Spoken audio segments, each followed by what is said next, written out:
প্রিয় দর্শক, সবাইকে শুভেচ্ছা জানিয়ে শুরু করছি আপনাদের প্রিয় অনুষ্ঠান কৃষি কথা আর কৃষকের গল্প। এই মুহূর্তে যে যেখান থেকে আমার এই অনুষ্ঠান দেখছেন সবাইকে শুভেচ্ছা জানাই আজকের প্রতিবেদনে। প্রিয় দর্শক, আজ আমি আসছি নেত্রকোনা জেলা মদন উপজেলা নতুন বাসস্ট্যান্ড সংলগ্ন কারিম ভাইয়ের হ্যাচারিতে। আমি যেখানে দাঁড়িয়ে আছি এটা হচ্ছে কারিম ভাইয়ের হ্যাচারির মেইন রোড। এই রোড দিয়ে তার বাসায় ঢুকতে হয়। ওনার সাথে কথা বলবো, জানবো উনি কীভাবে ডিমগুলো সংরক্ষণ করেন এবং কীভাবে ডিমগুলো বাছাই করেন, কীভাবে ডিমগুলো সিলিন্ডারে ঢোকান এবং কী পদ্ধতিতে বাচ্চাগুলো উৎপাদন করেন। চলুন আর দেরি না করে শুরু করি আজকের প্রতিবেদন।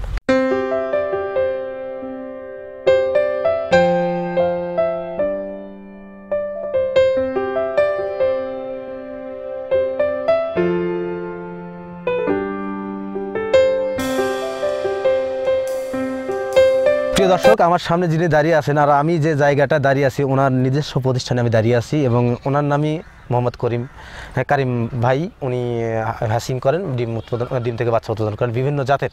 উনি বিভিন্ন জেলায় জেলায় বাচ্চা সেল করে থাকেন। সেই কথাগুলো জানবো সেই হ্যাচারি মালিকের কাছ থেকে। ভাই আসসালামু আলাইকুম। ওয়ালাইকুম আসসালাম। হ্যাঁ ইনশাআল্লাহ ভালো আছি। আপনার নাম? আলহামদুলিল্লাহ খুব ভালো লাগছে। আপনার নাম কি? আমার নাম মোহাম্মদ কারিম।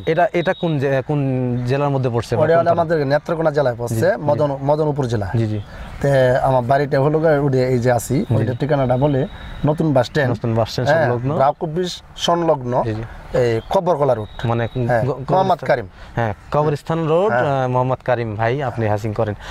আমি জানতে চাচ্ছি ভাই, আপনি যে ডিম সংগ্রহ করেন এই ডিমগুলো কিভাবে সংগ্রহ করেন? আমি ডিম সংগ্রহ করি বলতে যে আমাদের পেশারিগুলো যে বাচ্চা বেশি ওই বাচ্চা আমরা পড়াই, আমার কাছে যারা নেই আমরা যারা ডিম দিবে আর আগেই কথা বলে যে ভাই আমি যে ডিম এই হাঁস নিতেছি আপনার কাছ থেকে ওই বাচ্চা নিয়ে বড় করিয়া আপনাকে ডিম দিব।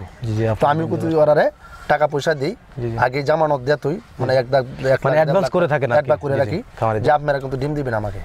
তো আর কি তোর আমরা যে টিকা দেই, ভ্যাকসিন করি, সবটি আমার পদ্ধতিতে ওরারে পালাই যে আপনারা পালবেন। আপনি তো ডিম সংগ্রহ করেন খামারিদের কাছ থেকে এবং খামারিদের অ্যাডভান্স করে থাকেন। অ্যাডভান্সটা কেন করে থাকেন?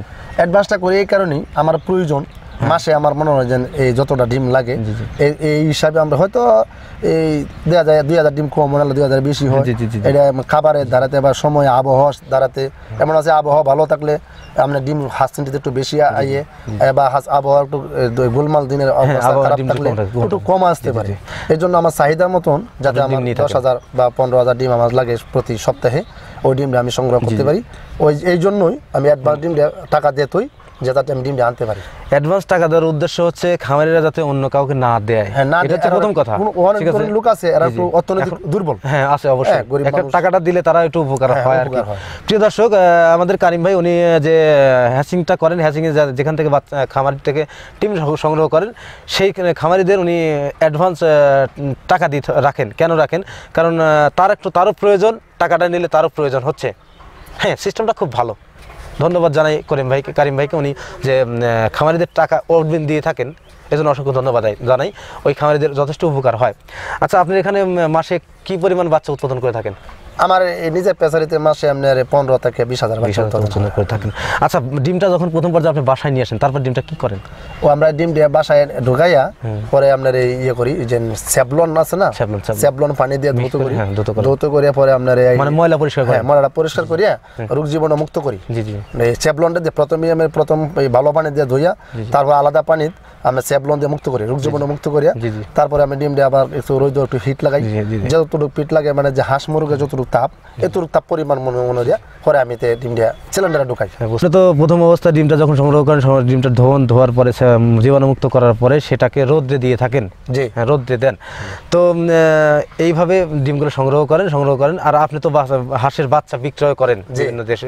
বাচ্চাতে একদিন থেকে ডিম পর্যন্ত সব ধরনের হাঁস আপনার কাছে পাওয়া যায়। প্রিয় দর্শক, কারিম ভাই উনি হাঁসের বাচ্চা বিক্রি করেন। আমি এই কথাটা অনেক আগেই বলছিলাম, উনি হাঁসের বাচ্চা বিক্রি করে থাকেন বিভিন্ন জেলায় উনি সব ধরনের বাচ্চা বিক্রি থাকেন এবং বড় হাঁসও বিক্রি করেন। যাদের বাচ্চা প্রয়োজন তারা কারিম ভাইয়ের সাথে সরাসরি যোগাযোগ করতে পারেন। আমি একদিনের থেকে 6 মাস পর্যন্ত বা 1 বছর বা 2 বছর বয়সের হাঁসও আমি ক্রয় বিক্রয় দুটোই করতে পারেন।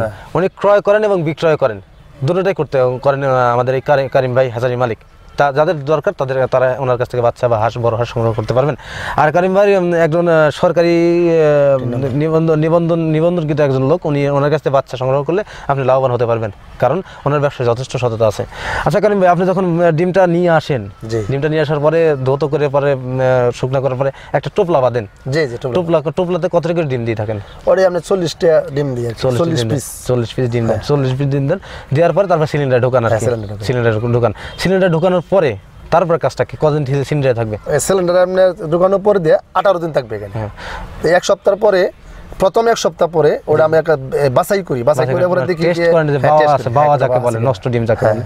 এত আশা দেওয়ার পরে তো কিছু বাওয়া আসে, হ্যাঁ অবশ্যই আমরা খারিজ করে লাগি, নালে আবার এই রোগ জীবাণু ঢুকতে পারে। বুঝতে পারছি। এতে অনেক মানে হিসাব করে উনি বাচ্চা উৎপাদন করেন, কেননা কারণ হচ্ছে বাচ্চাদের যদি রোগ জীবাণু ঢোকে সেক্ষেত্রে কিন্তু শুরুতে যদি রোগ জীবাণু ঢোকে সেক্ষেত্রে কিন্তু বড় অবস্থায় যে আরও বড় আকারে ধারণ করতে পারে। তাই উনি ওই 7 দিন পরেই কিন্তু ডিমগুলো বাছাইকৃত করে, বাছাই করার পরে আবার সেগুলো ফেলে দেওয়ার পরে তারপরে ওই বাদ বাকি ডিমগুলো রাখেন। আচ্ছা, এক সিলিন্ডারে আপনি ডিম দেন এবং এক সিলিন্ডার হারিকেন দেন, হ্যাঁ, এটা তাপটা কিভাবে সম্ভব, মানে কিভাবে তাপ পায়?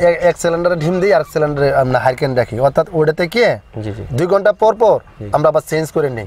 যেটা আমাদের এই খালিয়া সুঙ্গাটা থাকবে, শুধু হারিকেন থাকবো, ওটা একটু মানে মুরগের যে তাপ, হাঁসের যে তাপগুলো আছে, এই ব্লাডের যে তাপটা এই সিলিন্ডারে উঠে, এই পরিমাণে তাপটা উড়া পরে দিয়ে আমি ডিমটা আবার চেঞ্জ করিয়া আবার এইটা টানি আন্ডিয়ার আবার যেটা আমাদের ডিম থাকে এইটা আমাদের আবার চেঞ্জ করিয়া আবার হারকেন আবার হেড চেঞ্জ করে দেন আর কি। তারপর এখানে থাকবে 18 দিন।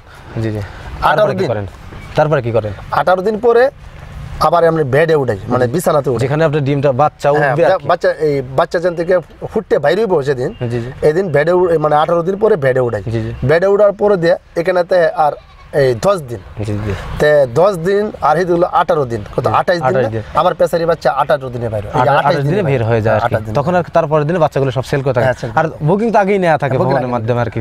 প্রিয় দর্শক, যাদের বাচ্চা সংগ্রহ করার দরকার তারা বাচ্চা সংগ্রহ করতে পারেন কারিম ভাইয়ের কাছ থেকে। উনি বাচ্চাগুলো বিভিন্ন জেলা দিয়ে থাকেন, আর উনি যে ডিমগুলো সংগ্রহ করেন, যেভাবে ডিমগুলো সংগ্রহ করেন এবং ডিমগুলো যেভাবে পরিচর্যা করেন, ডিমেতে ভাইরাস থাকার সম্ভাবনা থাকে না। তাই ওনার কাছে বাচ্চা না নিলে অবশ্যই স্বাবলম্বী হতে পারবেন। বিশেষ করে একটা কথা না বললে নয়, সেটা হচ্ছে উনি যে বাচ্চাগুলো সংগ্রহ করেন অবশ্যই সেই বাচ্চাগুলো কোনো রোগ জীবাণু হবে না। তারপর বিশেষ করে উনি ডক্টরের পরামর্শগুলো দেবেন, যে প্রতিশ্রুতি আমাকে দিয়েছেন।